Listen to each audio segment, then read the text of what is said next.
The Amazing World of Gumball looks like one of the most random cartoons ever made.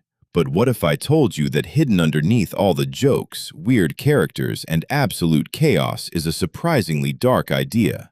And once you notice it, you'll start seeing Gumball completely differently. Gumball is basically the kind of show where anything can happen. One episode can be about a talking banana having an identity crisis, and 5 minutes later, the entire universe feels like it's falling apart.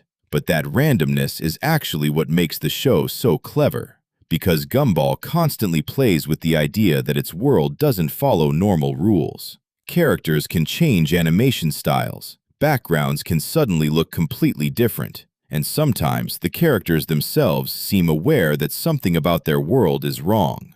Think about Elmore for a second. It isn't just filled with unusual characters, it's filled with characters who literally look like they belong to completely different universes. You have 2D characters standing next to CGI characters, puppets, drawings, and even things that barely look alive. And somehow, everyone treats this as completely normal. That sounds like a joke, but it creates a much bigger question. If everyone in Elmore accepts this chaos as normal, what exactly counts as normal there?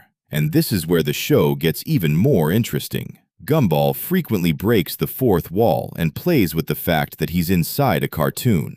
The writers aren't afraid to acknowledge animation itself. They use glitches, different art styles, weird transitions, and impossible visual changes as actual parts of the story. It's almost like the show is constantly reminding us, yes, this is a cartoon, and then immediately making fun of that fact. That's why Gumball works so well. It's not simply random for the sake of being random. The randomness gives the writers freedom to make fun of animation, school, family, social media, video games, and basically anything else they want. And underneath all that chaos is one of the smartest things about the show. You never really know what the rules are, because in Gumball's world, there might not be any. And honestly, that's probably why Elmore feels so weirdly familiar, because maybe the world of Gumball isn't supposed to make sense. Maybe it's supposed to feel exactly like real life, just with the insanity turned up to 11.